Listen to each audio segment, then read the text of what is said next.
आणि मोरे साहेब या सर्वांचं मी आभार मानतो. आणि दुसरी गोष्ट या व्यासपीठावर म्हणजे विचारपीठावर बसलेली जी मंडळी आहेत सर्वांची नावं येणार नाही. मोरे साहेब, मनाली राऊत मॅडम आणि खैरे साहेब आणि सर्व आपल्या महापुरुषांना दिवार वंदन करून मी फक्त एक 5 मिनिटं बोललं ते चालेल का विनोद साहेब? काय आहे की हा जो कार्यक्रम आहे हा कार्यक्रम परदेशी करिअर घडवण्यासाठी आयोजित केलेल्या विद्यार्थ्यांसाठीचा कार्यक्रम आहे. मित्र हो, आपल्या भारतातील फार मोठा विद्यार्थी होऊन गेला आणि त्या विद्यार्थ्याचं नाव सर्वांना माहिती आहे आणि जगात त्याचा विद्यार्थी दिवस म्हणूनही गाजतो आहे आणि एक स्कॉलर म्हणूनही गाजतो आहे. असे आपले डॉक्टर बाबासाहेब आंबेडकर या भारत देशामध्ये होऊन गेले. ते परदेशात गेले, परदेशात शिक्षण घेतलं त्यांनी. परंतु माझी तुम्हाला नम्र विनंती आहे, कोणी आपल्यापैकी जर समजा कोणी परदेशात जाईलही, उच्च शिक्षण घेईलही आणि मोठ्या हुद्द्यावर जाईलही, तरी पण त्याने आपल्या समाजाला, आपल्या देशाला, आपल्या भारताला विसरता कामा नये. कारण काय आहे सांगतो मी तुम्हाला की डॉक्टर बाबासाहेब आंबेडकर हे यांनी 33 डिग्रीज मिळवलेल्या होत्या. परंतु त्यांनी भारताच्या बाहेरचा म्हणजे शिक्षणाच्या क्षेत्रामध्ये स्कॉलर जो आहे तो त्यांचा जो गुरु आहे तो त्यांनी भारताच्या बाहेरचा निवडला नाही. प्रश्न पडतो नाही की बाबा हा एवढा मोठा स्कॉलर झालेला माणूस एका संन्याशाला गुरु करतो, एक फेटेवाला माणूस आणि एक कबीर तो फकीर आहे त्याला गुरु करतो. ही फार मोठी म्हणजे विचार करण्याची शक्ती देणारा हा विचार आहे. आणि आपण सगळेजण या महापुरुषाच्या गुरुच्या त्यांच्या दैवताच्या विचारामध्ये आपण सन्निध्यात आपण आज वावरत आहोत. मला आनंद वाटत आहे की या ठिकाणी खूप सुरेख कार्यक्रमाचं आयोजन तांबे साहेब आणि मोरे साहेबांनी केलेलं आहे. मी तुम्हाला जास्त वेळ न घेता तुम्हाला फक्त एवढीच विनंती करतो की तुम्ही जर समजा परदेशात शिकायला गेलात तर माझं फक्त एवढंच म्हणणं आहे की तुम्ही जॉन एफ केनेडीला जरूर भेटा.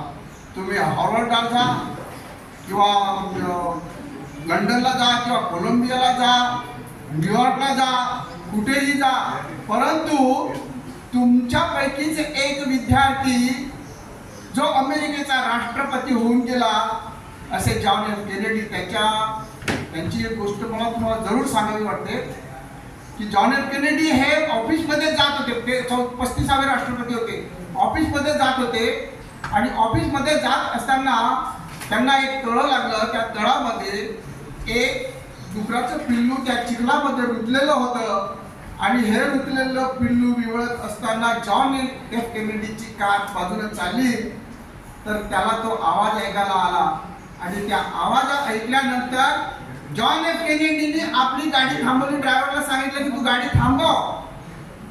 त्या ड्रायव्हरला काही कळलं नाही. जॉन एफ केनेडी धावत मी त्रोटक सांगतो, धावत त्या डुकराच्या पिल्लाकडे गेले. चिखलात उचलेलं पिल्लू त्यांनी स्वतः आपल्या हातानं उचलून काढलं आणि त्याला सोडून दिलं, जीवदान दिलं. तर असे हे जॉन एफ केनेडी ज्यावेळेस आपल्या चिखलानं भरलेले कपडे, त्याचे कोट, आम्ही कोटात आहोत त्याच्यामुळे माझा या ठिकाणी सगळ्या लोकांशी संबंध येतो, त्याच्यामुळे मी काही कोटावर आहे म्हणून काही फार मोठा विद्वान नाही आहे. परंतु देशामध्ये फार मोठे विद्वान झालेले आहेत. मला जॉन एफ केनेडी या परदेशातल्या आणि आपल्या भारतातल्या डॉक्टर बाबासाहेब आंबेडकर हे फार आवडतात. कारण जॉन एफ केनेडी हे त्या डुकराला चिखलातून बाहेर काढून कारमध्ये बसतात. ड्रायव्हर म्हणतो की केनेडी साहेब तुम्ही फायर ब्रिगेडला बोलावलं असतं किंवा एखाद्या नोकऱ्याला बोलावलं असतं किंवा तुम्ही मला तरी सांगितलं असतं तर मी जर त्या डुकराच्या पिल्लाचे प्राण वाचवले असते. मग ऑफिसमध्ये गेल्यानंतर थोडा वेळ शांत झाल्यानंतर सगळेजण विचारायला लागले की साहेबाचे कपडे का भरले. तर त्यावेळेस जॉन एफ केनेडीनं काय उत्तर दिलं की माझे हे कपडे त्या डुकराच्या पिल्लाला वाचवण्यासाठी भरलेले आहेत, चिखलाने माखलेले आहेत. ते मी आज ना उद्या धुवून काढेन. परंतु जर समजा त्याचा जीव गेला असता तर जे मला दुःख झालं तर ते दुःख दूर करण्यासाठी मला त्याच्याकडे जावं लागलं. अरे पण आम्ही पण गेलो असतो ना, तुम्ही आम्हाला सांगायला पाहिजे असतं. नाही, मला जे दुःख झालेलं आहे ते तुम्ही दूर करू शकत नाही. म्हणून जॉन एफ केनेडींनी स्वतः त्या पिल्लाकडे धाव घेतली. तर अशी ही जगातली महान माणसं आहेत.